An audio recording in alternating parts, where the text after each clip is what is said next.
மண்டைக்குள்ள மயில் தான் இல்லைன்னு பார்த்தா மூளையம் இழந்த பரதேசி போயிருக்கு. மரியாதை ரஜினிகாந்த் இவருக்கு கூட்டம் என்ன பேசுவாரு கேட்க முடியாது. சூப்பர் ஸ்டார் யாரா சூப்பர் ஸ்டார்? யார் சூப்பர் ஸ்டார்? இங்க ஒரு மாநகர நடிகர் வந்தாருங்க. ஒரு 50 வருஷமா தமிழ்நாட்டுல வாழ்ந்திருக்கான இந்த புறம்போக்கு இவனுக்கு ரசிகரா இருக்கணும். செருப்பு கொண்டு அடிக்குவாங்க. நான் வருவேன். ஒரு வெற்றிடம் இருக்குது. சுடுகாட்டுல கூட நிறைய வெற்றிடம் இருக்குது. வெற்றிடம் இருக்குது. என்னத்த வெற்றிடம் இருக்குது? நீ தலையில தண்ணி விடி ஒரு படம் ஓடாது. அது வாய்ப்பு இல்ல ராஜா, அது வாய்ப்பு இல்ல.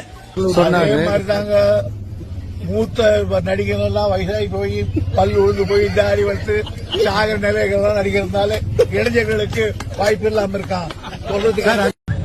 மிரட்டிதான் நம்ம நண்பர் ரஜினிகாந்தே கட்சி தொடங்க சொல்லியிருக்காங்க.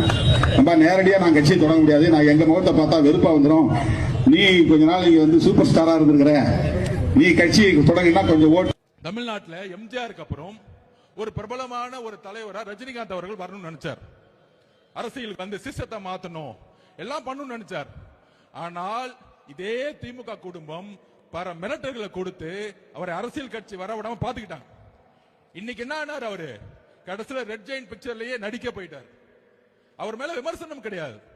அந்த வலிமை, மன வலிமை நம்ம தலைவர்கிட்ட இருக்கு. நான் பதிவு பண்றேன்.